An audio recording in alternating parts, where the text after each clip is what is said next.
Welcome, welcome, welcome to our State of the Industry webinar this morning. Today we have gathered 14 trade show leads from across the globe, from across industries, and we're going to have a really fascinating conversation about where they are, where they have been, and what the past few months have been like for all of them. Before we jump in, many of you are still joining. Don't worry, all this is going to be recorded. So if any of your team members missed it, it will be available on demand. And different hours for every one of you that are joining across the globe. We have many, many people who are tuning in. So thank you for joining us at this time. And before we go ahead and introduce each one of our amazing speakers today, I just wanted to say a few words about why we're coming together and of course introduce ourselves. So first of all, I'm Lilly from Fashion Snoops. I am the president as well as the creative director here. Fashion Snoops is a global creative agency. For all of you that don't know us, although all of you have joined many of our webinars and of course our clients. So for all of you that don't know us, we've been around for 20 years. Our goal for our clients is to empower them on making the right trend-driven opportunities. And I know that's getting much more difficult every day. And we service brands, retailers, and manufacturers in fashion, accessories, home decor, beauty, media, and marketing, and other consumer-facing industries across the globe in over 50 countries. So at the beginning of this reality, way back in April, when we were hit with this pandemic, we came together with these amazing trade show leads to have a conversation about what the future may look like and what they were dealing with at the moment. That time, it was a lot of, people wanted to know what, when, what's going to happen.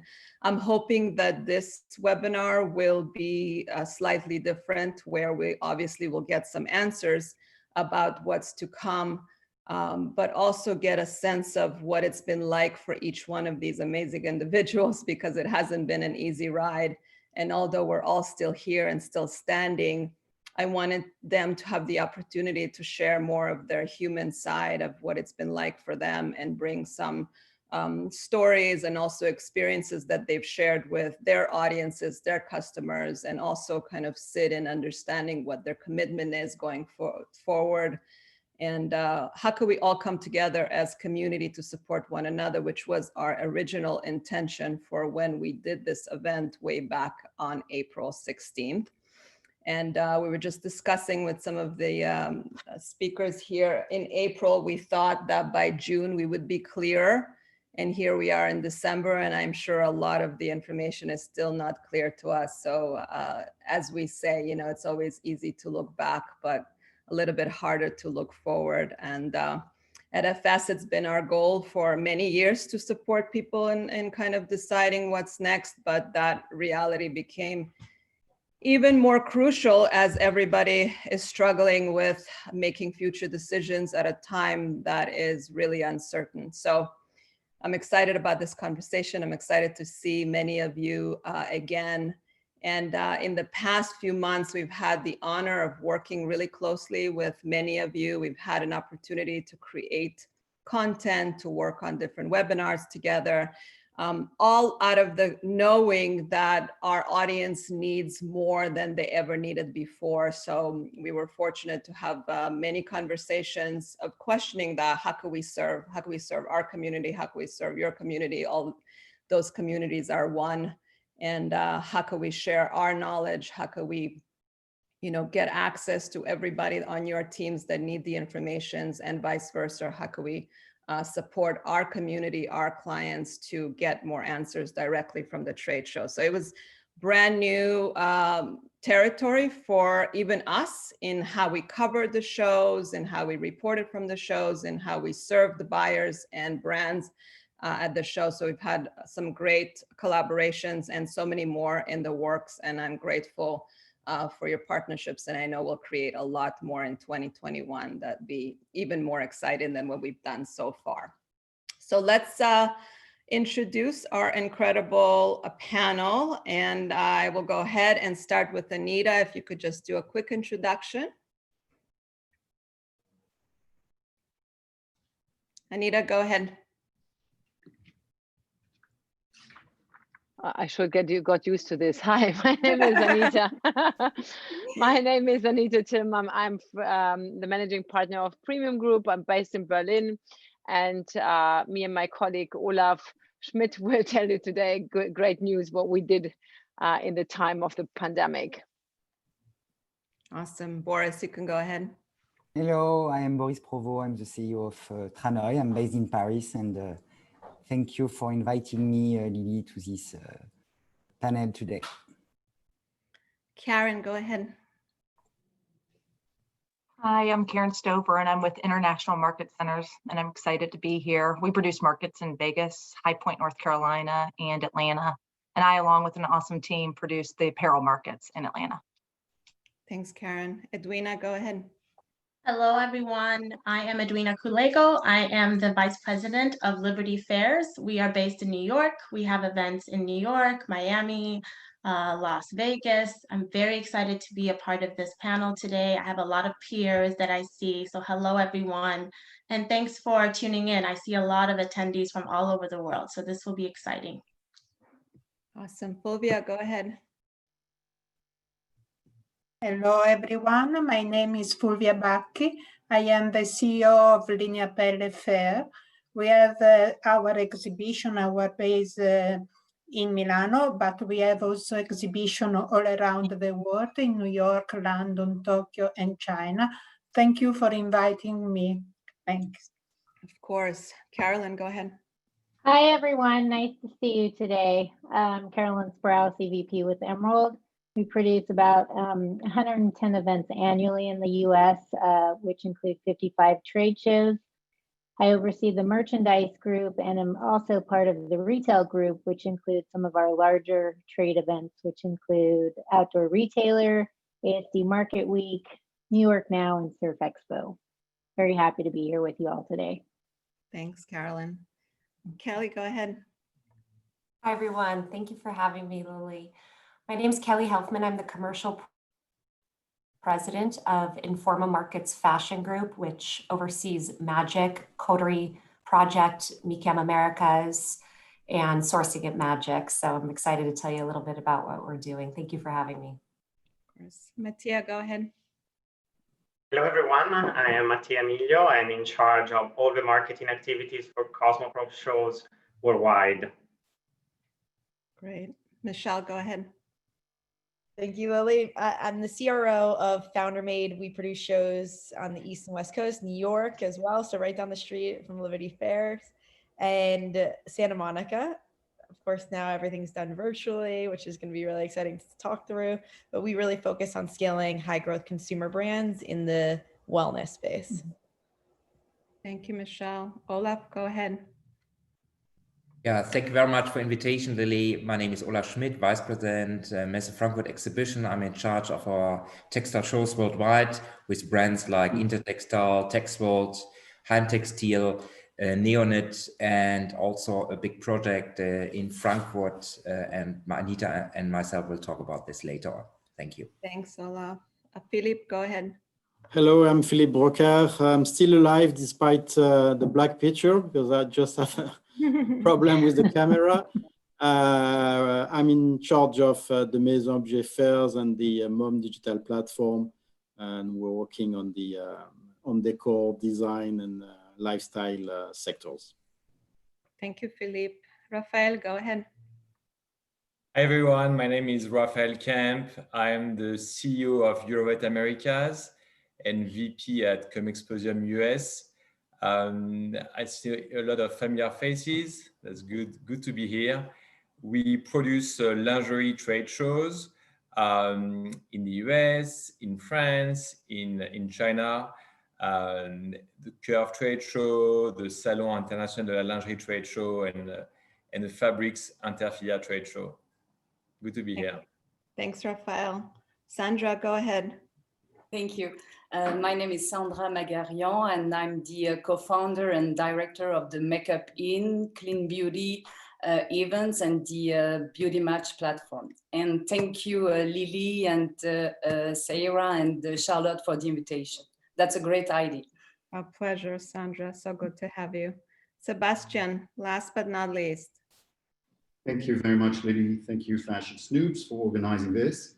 I'm Sebastian de Hutton, founder of the Playtime shows in Paris, New York, and Shanghai, and manager of the white labeled marketplaces that exclusively serve physical events such as the View Show and the White Show in Milan.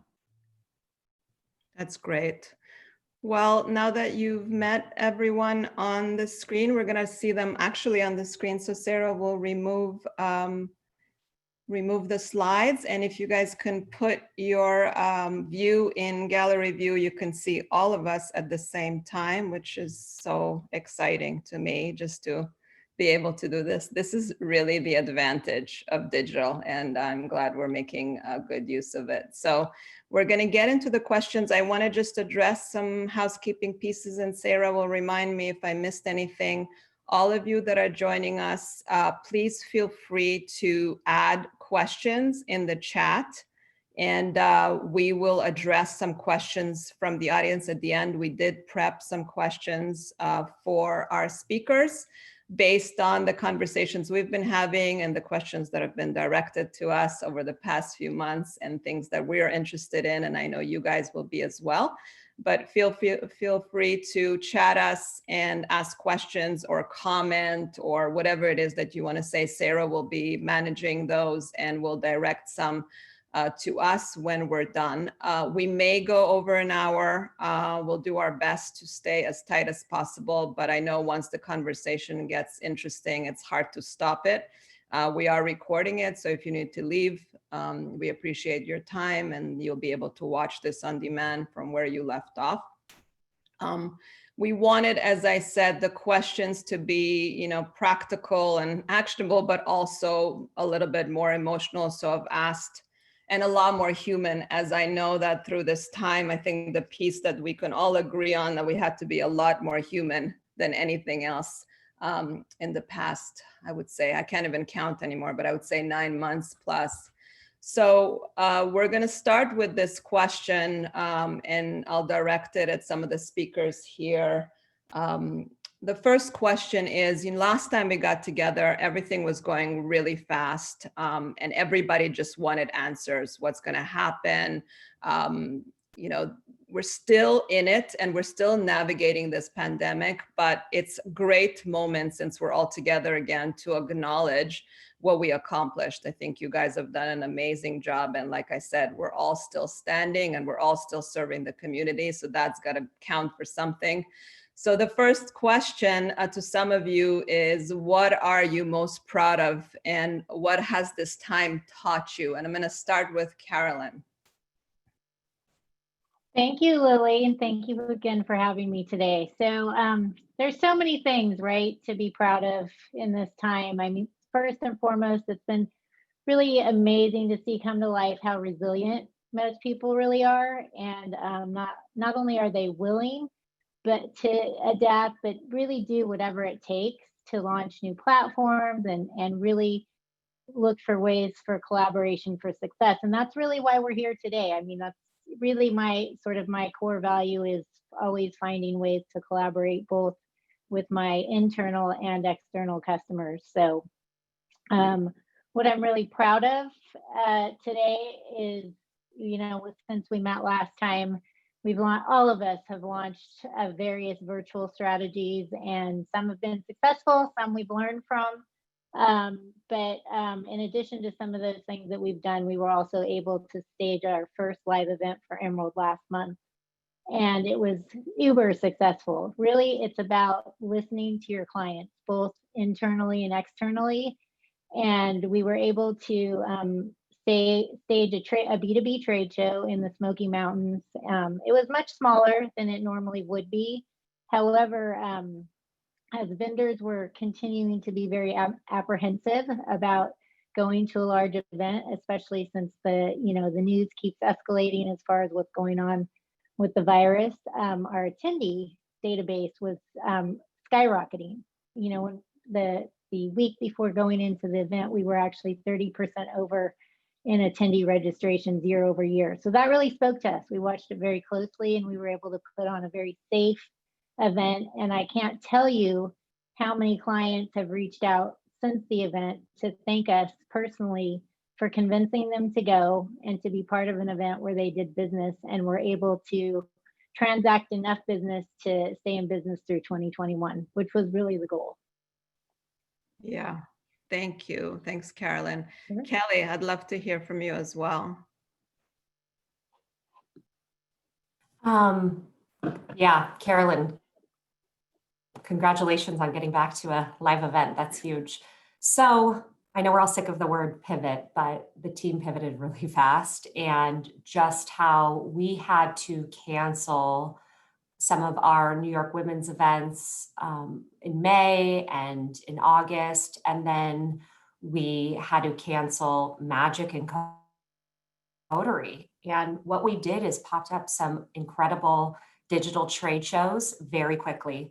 And this is a team who never sold digital. So most importantly, I'm proud of my team, but the industry for giving it a shot and joining us for the first ever digital trade event. So what we had done is we did 5 marketplaces in total. And we partnered with New Order, where you could shop all 5 marketplaces during the same 8 weeks. So you could cross shop Coterie Digital, Magic Digital, MeCam Americas for our footwear event, Children's Club, and Project. And we created a real comprehensive shopping experience for the buyers. We ended up getting 1,200 brands between those 5 marketplaces onto the platform to exhibit, and 20,000 buyers registered, and about 13,000 of those actually signed in and joined us. So for us, that was huge success, never doing that before. There were 54,000 connections made, which means a buyer asked to connect with a certain brand to do business with them. And overall, our buyers, those 13,000 buyers that logged in, they were from 97 countries. So we saw an interest. It confirmed that digital is actually going to be the hybrid for us.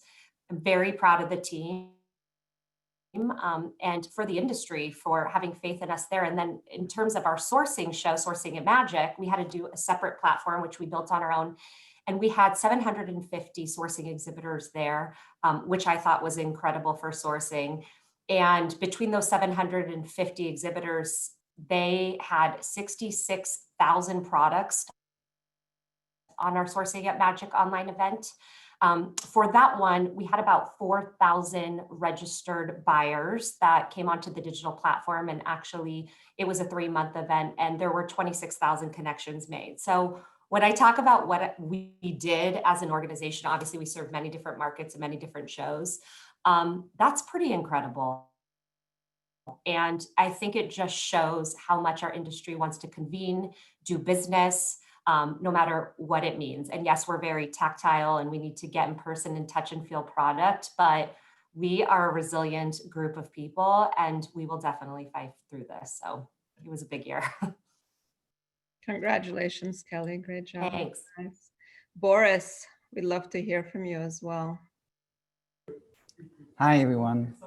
The thing I am the most proud of is my team, definitely, and their commitments, because at the beginning of this crisis, when we were stuck at home, we had no visibility, like you, about what's going on, and when we would be able to organize our events. So after the cancellation of June and of September, we really work, deeply all together. Even if we were not together, we feel more close, in fact, because we were really supportive of each other, and we were completely focused about how we're going to continue to serve this community, of brands, of clients, and what kind of project could develop for them. So the project I am the most proud of is the platform Trainerling, because we thought about the concept during the first lockdown, and we briefed our partner in June.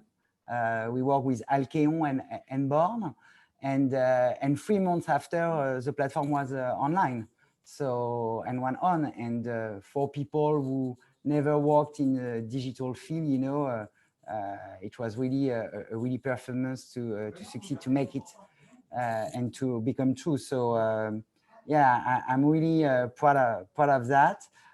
Currently, we have 130 designers. We are live, and around 500 buyers who join the Trainerling community. Amazing, Boris. Yeah, I know we've had some great conversations during this time, just trying to think outside of the box. So I love your thinking and your team as well. Anita, I'd love for you to round it up.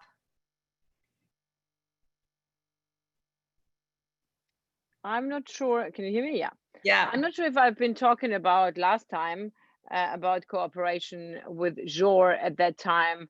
Yep. I think I did. It was also very successful, especially because we've been the first virtual trade show. And what was interesting that it's always nice that we see it's not either or, but it's a combination and a partnership of digital and analog. I think in this pandemic, that's something everyone who was complaining before, either from the one side or the other side, we all can say it doesn't work with you. We all need to work with each other, and it's one whole world we are in. And what our duty is to make sure our clients are making business, meeting new people, doing relevant contacts, being inspired, and so on.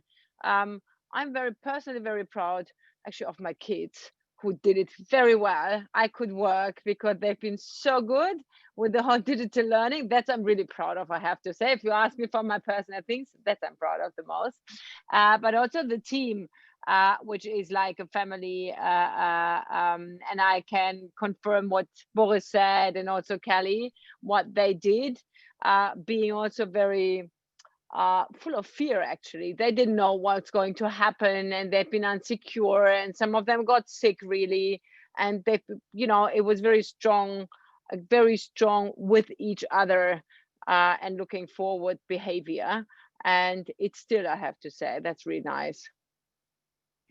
Yeah, I mean, it's interesting that the parallels are, you know, and again, for us as well, the team was amazing. And I think that this opportunity gave us a chance to really feel and acknowledge each other. So in essence, not only did we have to navigate the reality, we had to navigate people's emotions, anxiety, fear, and you know, how do you do that when you're rushing to get things up and running in speed of time and dealing with environments you haven't dealt with before. So yeah, just the humanness of everyone and how everybody was just in it.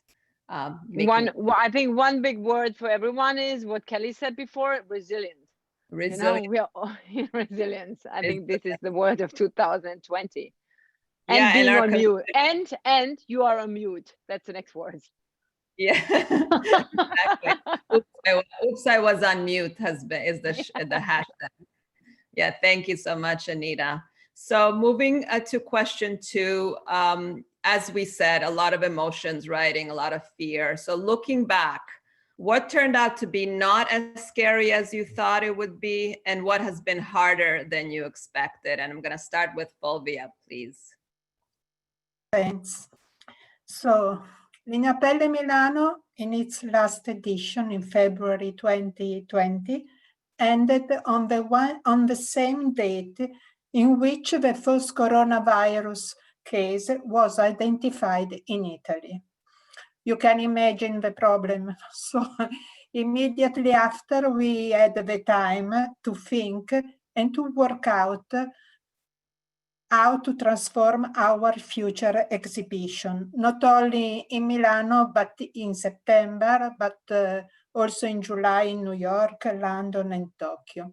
We adopted more technology and explored the opportunities that virtual exhibition offer. We were worried about the results, but everything worked pretty well. We try to constantly evolve and add value to our visitor experiences.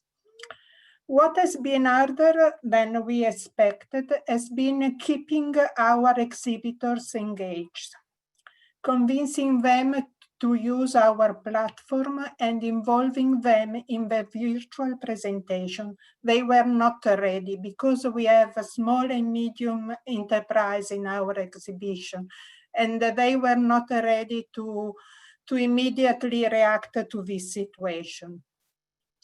Another reason, and this is very worrying for us, is a certain attitude to the most important exhibitors to work by themselves, because they try to organize events, individual events, and to go with other platforms because maybe they were more attractive than the new one of Linea Pelle. In September, for this reason, we tried to organize a physical event, but we changed the name of the exhibition, not Linea Pelle, but we called it A New Point of View, because of course it was smaller, it was different, but we adopted all the safe measures to have our visitor and exhibitor very safe. And this works very well. Great, thank you, Fulvia. Thanks. Olaf, do you want to take that as well? Yeah, thank you very much. I think it's a very interesting question. And when we look back, our last big show, textile show here in Frankfurt was in January with Heimtextil. And after this, everything has to be changed and we have to react. And I can tell you, working mainly with my team on digital platforms and video calls, it's not so easy, but at the end we have also to say it's not as tough as I thought before. So it's possible, and there are also some advantages to work on that. Nevertheless, we are exhibition companies, and the absence of physical meetings, shows worldwide, I travel usually a lot. It's completely changed for us, and we miss, I would say, the vibe of the crowded events, and we hope to do it latest next year again. Nevertheless, we had some shows in China already. That's very positive, already in June, July. And I can tell you, as a huge exhibition company, it's also not too easy to work in a new field with a reduced turnover and to manage this as a global company. So that's completely new, but you see some advantage, but also disadvantage. But we are really optimistic for next year, definitely. That's great, Olaf. Thank you. Karen, do you want to wrap this up? Yeah, thank you. Going into this, the scariest part was just the big unknown. The last time we had met was in mid-April, and that was when we had to cancel our big fall market, and we have the permanent showrooms, and that was a really hard hit. So the question was how and when we were going to safely get back to business, because our number one goal was always to get back to the physical markets, but how? The world had completely changed. Looking at the news, we're not supposed to get together, stay away from everybody, but we knew we could get back. So the safety concerns were all scary at the time, but the ownership in Atlanta of our buildings and the permanent showroom environment enabled us to get back faster. But then again, it was scary. How are we going to do it? So it took an army of people. And also, when now you're learning to work from home. So the army of people that you normally have the teams and you're at the office. So getting all that together and the amount of time to prepare the best plan to come together safely, but still, no one knew exactly what to expect. But what we did know after all this planning was that we were ready. We were ready to open up the doors. But then when we're ready to open up the doors, the next scary thought is, are the people going to come? There's so much that's going on. It's a domino effect. Are the orders going to be placed? Are they going to understand this new marketplace? We all said that the glitz and glam is gone when you open it back up. But the money's still being spent to keep you safe. But is the audience going to understand that, or are they going to come? And as it turned out, we opened up our June doors, and they did. They came and they appreciated what we had given them, given the platform to do the business again. And that's what mattered. So from then on, I mean, even on when we opened up the doors, it was just amazing that people did feel safe. They were calling their peers to come over, to come and write the business because they felt comfortable. So in all, the adoption of our safety protocols, which we called Together Safely, was not as scary as we originally thought. By and large, the exhibitors and buyers have followed the protocols of wearing the mask, social distancing, pre-registration, and so on. And the result is a safe feeling at our markets that allows business just to get done. And since June, it's been amazing. We produced 4 markets in our apparel markets in Atlanta without incident, each one improving on the last. And this last October market, we were close to pre-COVID levels at 85% in both attendance and size. So it's been pretty incredible. So again, to finish the question though, of what isn't as scary, but it is still hard. And I don't want to use the word pivot in 2021. I want to be done with it. It's my New Year's resolution. But you have to continue to pivot because we're still in this and it's lasting longer than we ever thought. So as we're all planners, it's just hard to plan. And again, that's just hard, simply put. Yeah, thank you. So well said, Karen. So much unknown and you need to make decisions about the future. Right. that's the biggest challenge of all. But you know, it's like, as how far can you see and plan for that? And then again, how far can you see and you plan for that? But great job, you guys. I know that our team visited your event. So thanks, you know, congrats on making that actually happen. Thank you. We're very proud of the teams. It took an army. Thank you. Sure, I'm sure. All right, let's move to the next question. So I know many of you aligned and quickly started to support the community in ways that you've never done before. I know I've had many conversations with you guys and you were like, oh my God, what, you know, the industry needs so much more than we ever provided before. And you had to start getting creative. So can you share some examples of services that you added or ways you needed to provide support that was really outside of your trade show organizer duties? And let's start with Edwina. All right, let me unmute. Hi, everyone. Yes, we had to pivot just like everyone else. And we really wanted to focus on, of course, providing connections between our retailers and our brands, as we always do. So as Anita mentioned, we also partnered with Jor, which was an amazing experience. We were able to facilitate those connections while we were faced with this huge challenge. And so we launched our first virtual marketplace this summer. And then we also just wanted to pull back and really have conversations, meaningful conversations with our industry about what was happening, the hardships that they were facing. So we launched 2 webinar series online, which were monthly. One was with Scaling Retail, which is an agency that works with retailers and brands to focus on digital marketing strategy, direct to consumer, branding, all of these things, all of the conversations that needed to happen in terms of what's next for our community. We also launched another webinar series with Hilden, which is the leading finance and factoring company here in the US. And so we had really hard conversations about money, which was tough. We had brands that candidly shared their experiences, that were going through hardship, that had to close their businesses or were close to doing that. And so we really wanted to focus on resources, right? What do brands need at this very moment? What are the retailers looking for? What does it take for them to get back to business? What are ideas and solutions? And so the educational component was huge for us. The webinar series we're continuing with next season. Education is key, especially during this challenging time. Another really fun thing that we're doing, which we're launching next week, is Liberty Fairs is supporting New York City local restaurants. So everyone knows indoor dining has closed in New York.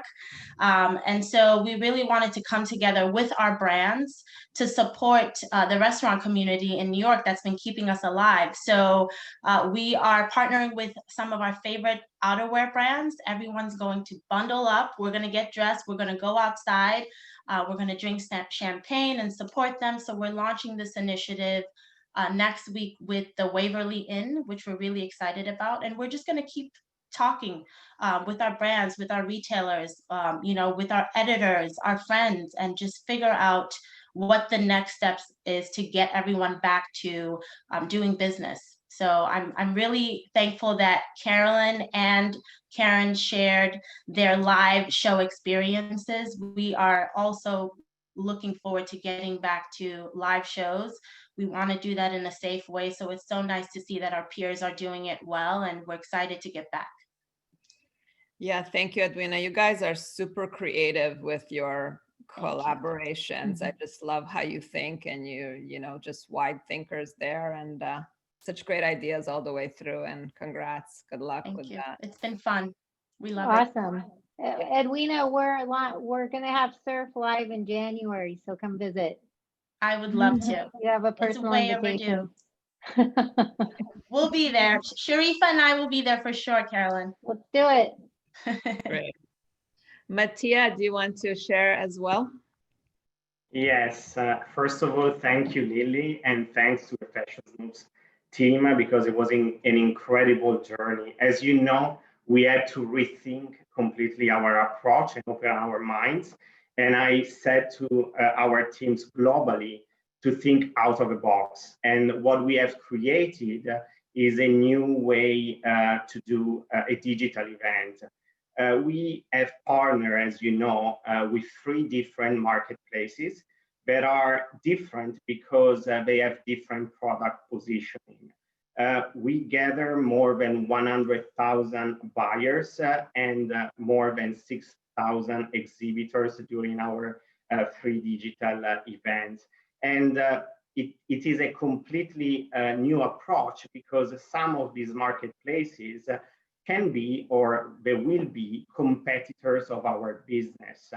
And so we decided to segment the market and partner for the prestige and masstige segments, and to help our companies in this sector to partner with a marketplace that is based in the US, that is called born.com, that gathers more than 2,800 buyers. But we also look at the private label and white label segments. So we partner with a French-based marketplace matching software that is called nido.com, that is specialized in this sector. But we decided also to be the first and only fair to partner with Alibaba.com.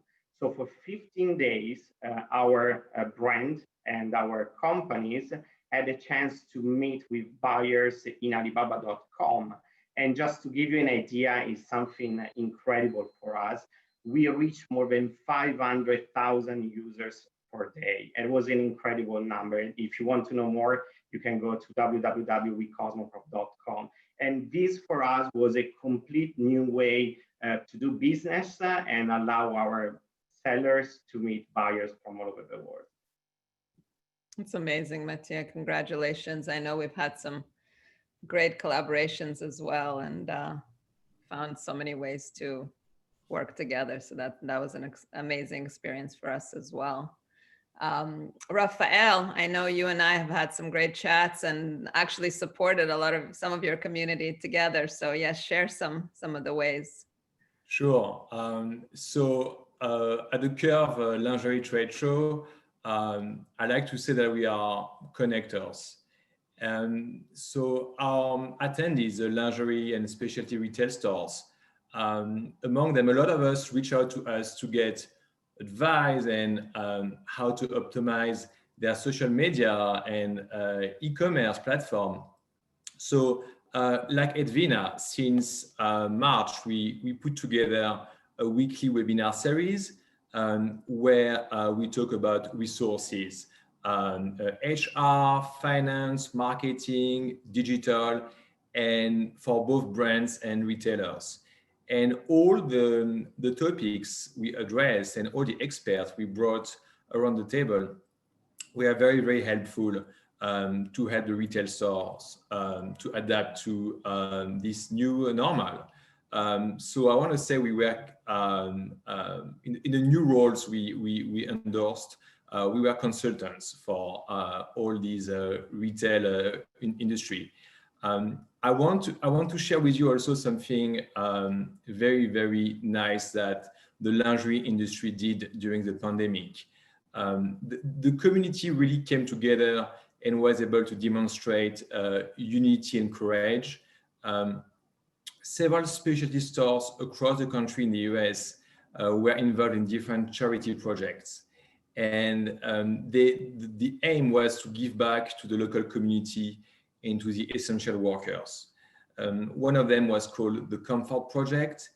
And at Curve and in the Eurovet Body Fashion Network, we communicated on this project, charity project, and we made sure to spread the word out. So yeah, that was my experience. I also want to congratulate Edwina for supporting my favorite restaurant in New York City, the Waverly Inn. Thank you. That's where I celebrate my birthday every year. Oh, lovely. It would be more difficult with lingerie brands to create this kind of partnerships to hang out outside, but we'll figure something out for the summertime. Don't worry. Yeah, we work together. Yeah, that's what we do. Yes, thank you, Raphael. That's amazing, you guys. You know, I think what's incredible is as we supported the industry, it was also an extension of who else can we serve, you know, and we've been really trying to speak to our clients, brands and retailers, and really saying to them, you know, this moment is how can you serve more than what can you sell, and you know, how can you come together and support even beyond the community, because it's clear that there's so much that's needed now. And yes, our business needs to survive and we need to deal with brands and retailers, but I love hearing that you guys are stretching those hearts wider than even the immediate community. So let's move on to the next question. And I think we've spoken to this already. So just, you know, touch on if there's anything else that's needed. So I know all of you spoke about the digital offering you were able to create, which was impressive. I know some of you were lucky and you had a foundation ready, but many of you had to start from scratch. What did the accelerated digital reality help you facilitate? And what do you feel was missed not being together physically? And I know many of you spoke to this already, but just kind of touch, and I'd love to hear from Sandra. Thank you. Thank you. Hi, everyone.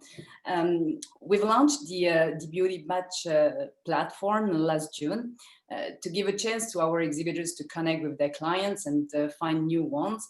And it's helpful. It's helpful for them. It's helpful for us too. Thanks to Beauty Match, we kept on communicating with our exhibitors despite this crisis. Since 11 years, we are organizing the Makeup In events in Paris, New York, Los Angeles, Shanghai. And for the first time, we haven't physically seen our clients for a year, more than a year. And the more we are seeing them, the better we adapt our offer to their needs. We are co-creating the Makeup In events with our clients. So a blank year is a blank in all senses. It's a lot of frustration. Organizing trade show, it's a passion for me, for my team. So yes, I'm very frustrated, and I'm pretty sure that our clients are feeling the same. I feel a little bit pessimistic compared to the others, but I'm French. That's why you're here, Sandra, so we could inspire you to change a little bit of that pessimism. Sandra, were you complete? Yes. Okay, great. Michelle, do you want to add to that? Yeah, it's a great question, right? And I come from ad tech, being in the live event space. We love live events. We love the energy that live events provides. But of course, being an ad tech woman, what always was really frustrating is hopping on a call. And I still take a lot of our client calls. I want to have, you know, just ear to the ground and know what people are thinking and feeling. And it was always that fall off. Like, did Whole Foods really show up? Was Sephora by our booth? Was there a wholesale transaction? Did the products make it to the buyer? What did the buyer think? And so from that perspective, and even also how do your exhibitors show up to the show, right? You can only do so much as an organizer to create the context, to create the environment. But those question marks are always the biggest frustration, especially as we like sit and watch our exhibitors go through their experiences at live. And so what I love in the digital world is that it's been so helpful to solve all these things. I mean, we've been able to democratize the experience. We run our virtual events on Zoom. So being able to have a new emerging brand on the same stage with Bobby Brown is huge. And that's one single stream of content. We're also able to streamline the way the brand is portrayed, and we do pre-recorded content. I always love TED and TED Talks, and I love how formatted they are to really pull out the most meat from the story. So we've TEDified the experience to really optimize the messaging that the brands really come forward with to make sure that the exhibitors tell their story in an engaging way, because in virtual, that's all we've got. Setting up preset questions, tracking engagement, digital foot traffic. Also we've actually sent out product boxes. We talked about this earlier at our last conversation. We were testing out sending product boxes so that the boxes could arrive at the homes of these buyers, these editors, these influencers, and it's been so successful for us that we've actually done one for every quarter. We've launched a ton more on the back end. They come with QR codes where you can actually scan the code as a buyer and go back to our wholesale marketplace and transact on the product, which is exciting. And then, our goal is to have year-round utility. And so we've also partnered with technology providers to do things like pipe out your valuation, right? As a company, as a D2C company, what's your valuation in market? And can that knowledge actually help you leverage a tool called ClearBank, which we've partnered with, to actually finance your media spend, because everyone is looking for this D2C visibility. So, I mean, it's a combination of a ton of things, right? Like leveraging the wholesale marketplace, doing the boxes, and piping that back to our wholesale marketplace, partnering with technology providers out there to actually better finance our partners and give them more visibility on their businesses. We've even done cash grants with like virtual pitch competitions, which is really, really fun. So, I mean, a ton there. Obviously, we're still learning, but we're willing to like listen and try anything that's resonating for our partners, and that's what's really been helping. Thank you, Michelle. Philippe, now that we could see you, which is awesome. That's wrap that up? The good news are coming back. The camera is working now. That's great. Timing. No, I want to be short. We were quite fortunate because we launched our own digital platform in September 2016. So when we had to go digital, we already have a team of around 15 persons. We already have our platform. We already engage our community on our platform. So it was just a way to accelerate our model that now linked the physical and the digital. So all those things were quite positive for our business in terms of digital. We had also the opportunity between two lockdowns to organize the Paris Design Week, which is not the Maison Objet Fair because it's bigger, it's a real fair, but every September in town in Paris, we have the Paris Design Week, which is a mix of an exhibition for young talents, plus a lot of showrooms organizing their own events. And we really feel a very positive energy during this week because our community had the opportunity to meet. So we are quite positive for the future when we see how positive the people were when they had the opportunity to meet. What is missing? I would say that in order to create initiative, in order to get fresh ideas, generally in our business, we need to meet people, we need to visit competitive events, we need to discuss with brands, we need to discuss with architect, with designer, with the community. And as we cannot do that on a very efficient way, I will say that we get less ideas because we don't have the opportunity to engage with the people. So I think that's what missing today, and I think that what also missed to our community, because they don't have those opportunity to discuss with people. So I think you need to meet people if you want to be creative. Agree. And yeah, Philippe, congratulations. I know your mom platform was done prior, and you had the foresight of having that, in a reality before the pandemic hit. So congratulations on that. And that happening. So I'm going to move to the next question, and I know we're getting close to the hour, so I definitely will take some questions from the audience in a little bit, but we'll just get through a few more. So stay with us. We'll go a little bit after the hour, but we'll try to keep it as tight as possible. So I think that Michelle spoke to democratization already, and I think that's the part that's really fascinating about the ability to be digital.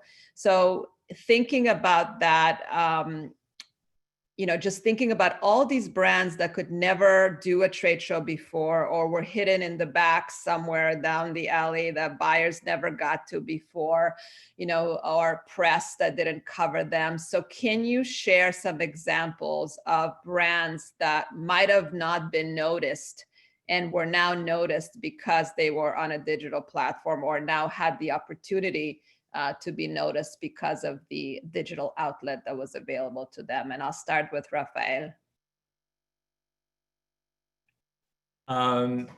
Yeah, so we did better than just pushing forward the brand from the back of the show. We created a special digital event for the new brands, or for the most unknown lingerie and swim brands. And we call it the pitch off. So in addition to the several digital shows that we produced in 2020, like everyone else around the table, we did this very curated Shark Tank-like competition to promote these new designers on the market. We usually organize similar pitch off during the physical trade show, and we received a very, very warm welcome from the startup brands, the designers, and from the press who engaged in this competition. So the winning designers from that pitch off competition were two brands. One is called Menagerie. It's a new gender fluid lingerie brand. And the other one is called Panty Promise. And it's a solution-driven brand for women's period. And both of these brands are going to be featured on one of our retail partners, journal.com. So that was a very, very successful way of bringing these brands to the market. That's great. Thank you, Raphael. Fulvia, do you want to add to that as well? Can you unmute yourself?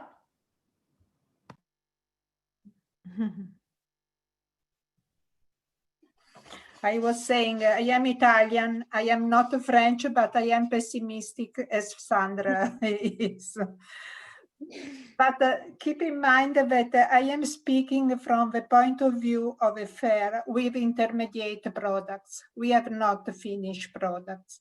And for us, digital shows don't work very well.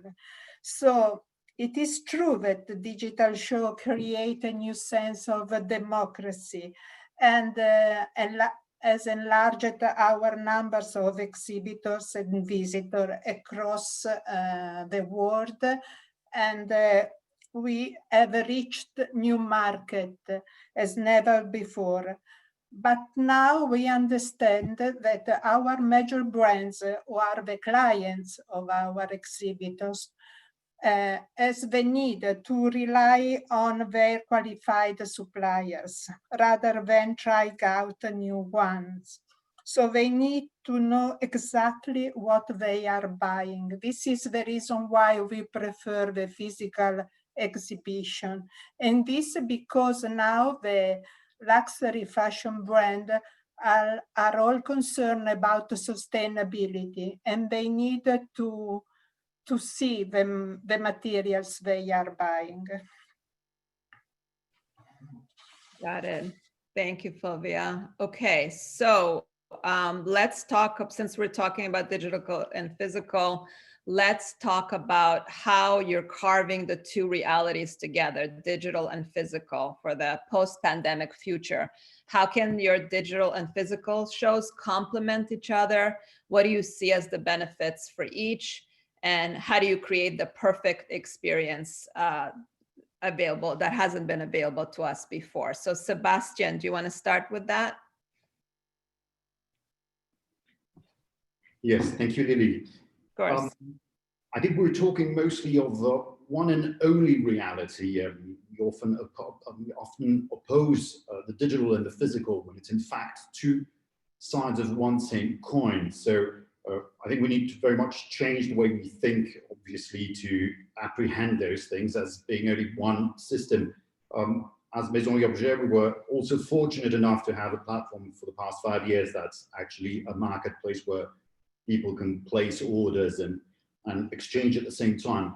However, everything changed with the lockdown, and the needs that existed before shifted to something else and forced us all to think out of the box, obviously.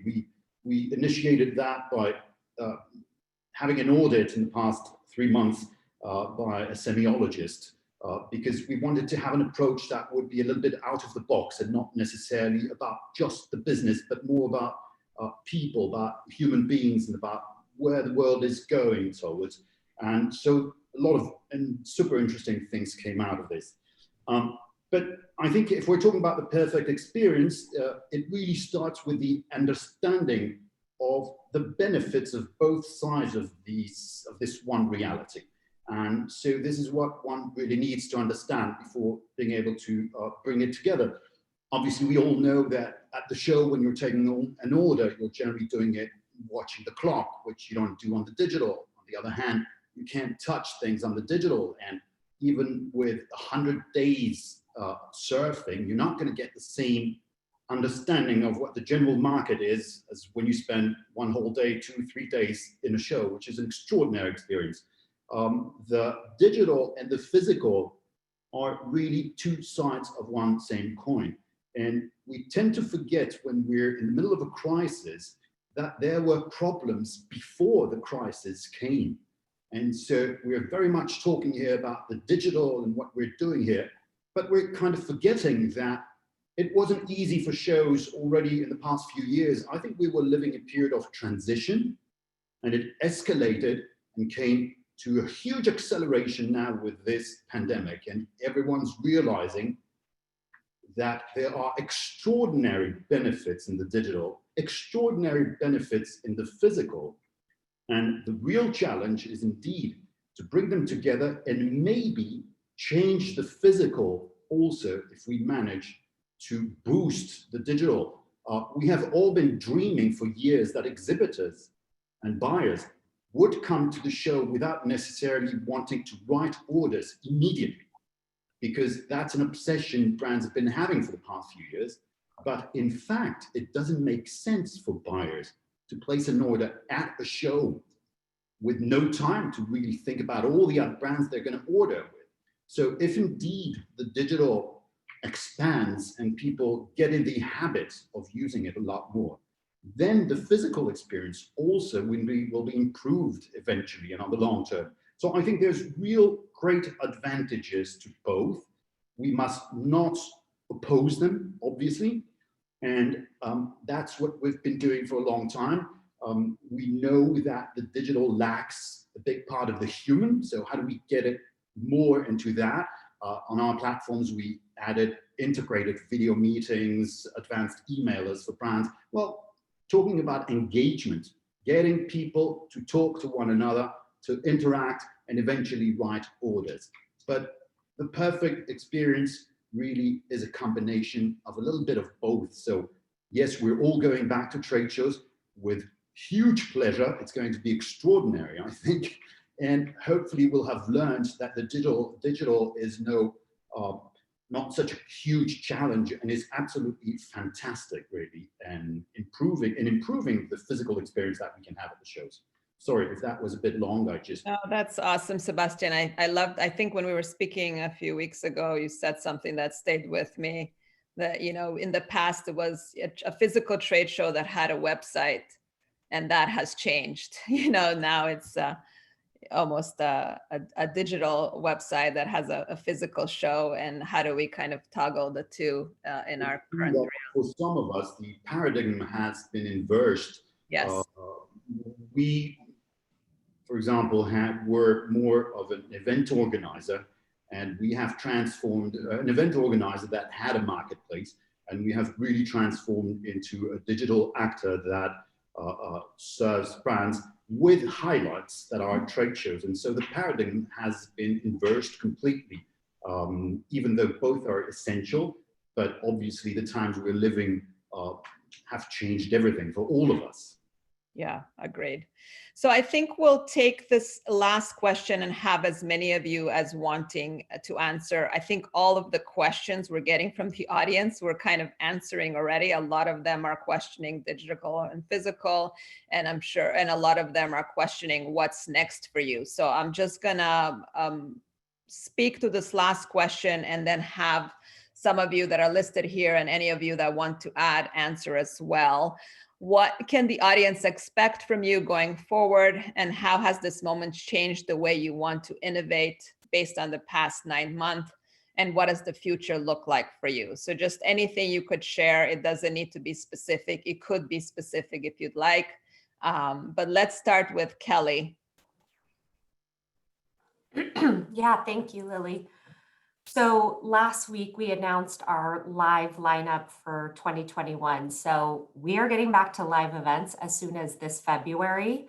Unfortunately, we weren't allowed to execute our normal Coterie event in New York or Magic in Las Vegas due to the restrictions in those states. So we are going on the road, and we are doing a Magic pop-up event in Orlando. February 9th to the 11th. We heard from the customers, the brands and the retailers want a live event.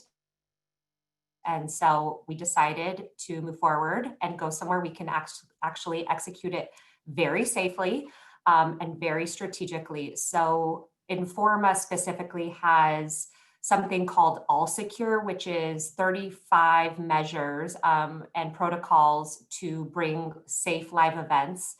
So we are going to have the breadth of Magic, all of our different events that participate within the Magic event, typically WWD Magic, Project Women's Stitch, Men's, MeCam Americas, everything except for sourcing, just because of the international exhibitor component. And we're going to be live in Orlando because Orlando is open and they are really willing to work with us on different safety measures. We're going to have temperature checks, mask required, social distancing, the whole shebang to make sure that all of our attendees feel very safe coming. But you know what? The industry has spoke and they want a live event. And like my global colleagues here, I hope to be able to serve the industry and make sure that we connect them and we get some business going. And then we have announced our live dates for both Coterie and Magic in the second half of the year. So those are going to be a go. God willing, you know, Nevada and New York are open, but if not, we will again pivot the way we did with launching in Orlando. And then we just recently announced all of our virtual events that are coming back starting in this January as well. So it is going to be a hybrid for sure. Those retailers and brands that can come to a live event and feel comfortable, fantastic. We are going to serve the industry there in a safe way. And then if not, we have the digital opportunity to do your buying and your selling there as well. So I'm excited to finally get back to business. Congrats, Kelly. That's a great idea. Good luck with those. Boris, do you want to share what's next for you guys? Sorry, quick one. I have to get out of the meeting. I'm so sorry. I'm running into my next meeting. We understand. Thank Guys, you. I wish you all the best. Merry Christmas to all of you. I wish you all the best for 2020. Hope to see you soon. Thanks. Thank you. Bye, Bye, guys. bye. Bye. Bye, Anita. Bye.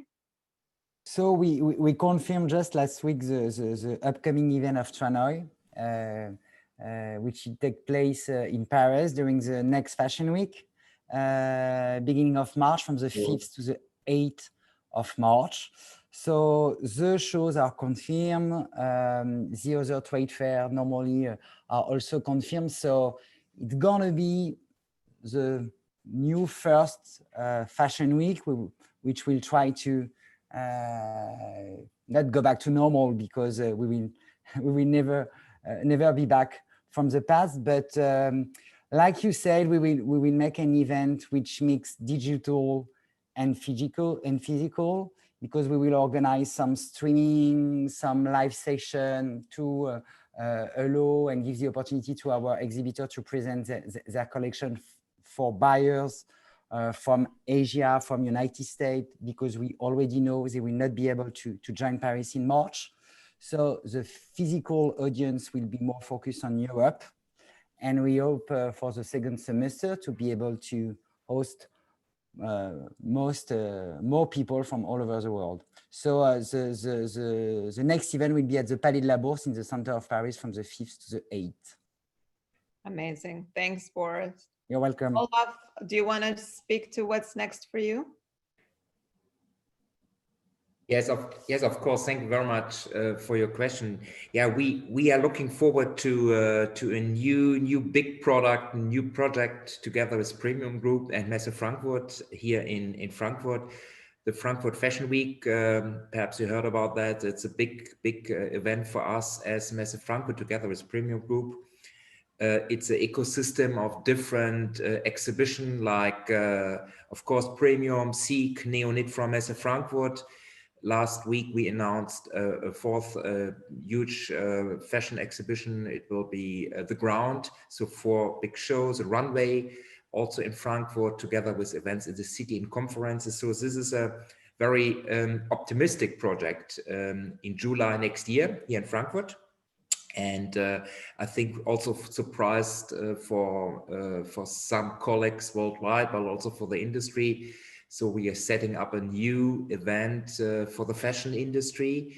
And I can tell you the feedback is very optimistic from exhibitor, but also from the press. And yeah, we hope to also to see you latest in July next year. Thank you. We can't wait, Olaf. Mattia, do you want to add what's next for you? Anything that you haven't said?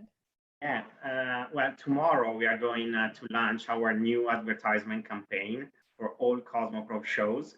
So go to our social networks tomorrow and you will see our new advertisement campaign along with our calendar, because we cannot wait to welcome back our exhibitors and buyers to Bologna, Las Vegas, Mumbai, Hong Kong, and Bangkok. They are amazing cities, and we believe that business should be done primarily in our trade show. Along with these live trade shows, we will organize some digital events, and we continue our partnerships with marketplaces all around the world. Amazing. Does anyone else want to add? And Sarah, if you could let me know if there's any questions that haven't been addressed, but anyone else want to add on what's next for you? I could take up a whole nother hour talking about what's next for Emerald, but I'm not going to do that. I just really quick, just a reminder, we do have our Surf Expo event coming up the first week in June in Orlando, or January, I'm sorry, in Orlando. So any buyers or vendors that are still looking for a place to do business live, we're very excited about launching that event. And I just wanted to mention, because the question came up earlier, New York is pretty expensive, right, for live events. And our New York Now event was pretty successful with their digital marketplace, and actually had 230 vendors participate that had never done the live event before, because of the cost, right? It's quite expensive to do business with the Javits. So, and they had a lot of success. I'd be happy to share any of those intimate details with the audience. So just reach out anytime. That's great. Thanks, Carolyn. Edwina, I see you took off your, go ahead. Yes. What you can expect from us is obviously collaboration. That is what we We love bridging gaps and bringing people together. So this is exclusive, but we are partnering with LA Men's Market for the very first time. So Liberty and LA Men's Market will be going live online together this February 9th. And then for the summer, you can expect us to be back doing physical shows. So we'll be back in Miami with Cabana, I believe it's July 9th to the 11th. And then Liberty, we're also looking at new locations for new shows. So stay tuned on that. We'll be sharing more as we can. But we've been listening to our customers, taking surveys on the phone constantly, figuring out what makes sense for our community. What locations, do we have a more local and regional approach? Yes, I think that's the way to go to move forward in a safe way. So we're excited to combine digital and physical. That won't change for us. And as always, we're listeners. We want to hear what's going on. We want to connect with our peers and collaborate more. You're on mute, Rudy. Rafael, did you want to add? Yes, I mean, like everyone else, we are very excited to come back next summer with our large physical show in New York, in Paris in September, and in Shanghai in September as well for the Fabrics Interfilière show. And we are looking at different local and regional opportunities in the US, in Europe, just to meet our clients' needs and be there. So what you can expect from us in 2021, it's a mix of hybrid events. It was good in 2020. It's going to be better in 2021 what we can deliver to them. And I'm very happy to partner with Magic in the past, with Kelly, with Liberty too at Cabana. So to more partnerships and collaboration in the future. Amazing, amazing. Anyone else have anything to add? And maybe think about this last one that was the only one that we didn't speak to, I think, is somebody in the audience were asking if you're considering adding integration of AR and VR into your marketplaces. So if anyone has anything to share about that, please do. And I think we could complete if anyone else wants to say anything about what's next for them in 2021. Sebastian, did you want to go ahead? Yes, just on that subject, I think we're not quite yet there with that technology. And secondly, I think that what has come out of all this period is that a lot of people are quite fed up with the digital. And so I think that bringing more of the digital into the digital is not the right choice. Virtual reality is, in my opinion, of little interest to a lot of people. They're much more interested in reality. I think on the digital, the best we can give them is human interactions, engagement. That's where we're going. Great point, Sebastian. Thank you. Yeah, I think people are sharing that, they can't wait to be there with you guys physically. And I think that we've all realized how much physical presence and being together is, how important it is. I think we've taken it for granted and we're just numb and just thought the next show was just going to happen in 6 months. And that has been taken away. And I think we're all itching and craving to be with you guys in physical space and also be, kind of taken care of and surprised by what digital can offer us. So it's an exciting 2021. Fulvia, I'm optimistic. So I hope you can join the optimistic train with us because, it's about solutions that are needed now and really listening. And, this is a resilient industry and we want change and we want to move forward. So I think it's going to be okay. I am resilient. In fact, we are launching our Linea Pelle Fair in March, perfect, hoping to be able to do it, yeah, but we are optimistic in this, yeah, sense. But we need physical event. But I repeat, it's not because the digital show doesn't work, but because our material have to be in touch Yeah, and material is so important at the core of all innovation. So we need your shows more than ever before, and yes, and we can't wait to be there. Well, unless anyone has any ending words for this, I think this has been another one. I think, as you all said, we could probably stay on for another hour, and there'll still be more topics to discuss because there's so many of us on here, and there's so many different points of view, but also so much alignment. And you know, all of us are thinking similarly and supporting the community similarly. So, you know, connect, engaged, be together. These were all the partners that joined us today. So honored that you took the time to be with us. And I think more conversations in the future, separately, individually, and feel free to reach out with any additional questions. We could always forward them to the trade show leads or answer them if possible as well. Sarah, is there anything that I'm forgetting to say before we complete? Just that we will be posting the recording either by the end of the day or tomorrow, again, depending on how favorable technology works for us. But we will be posting the recording to our YouTube channel. So be on the lookout for that if you want to catch up with any of the information that was presented today. We also put links to all the shows in the chat box. So make sure that you copy those down so you can stay up to date with everything that our amazing partners have going on for 2021.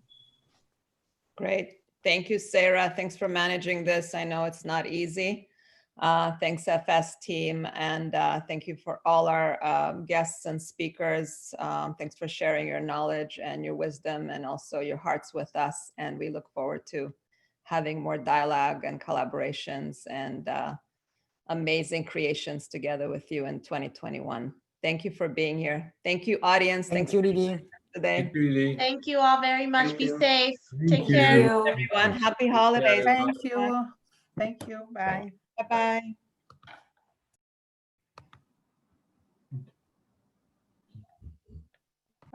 Okay.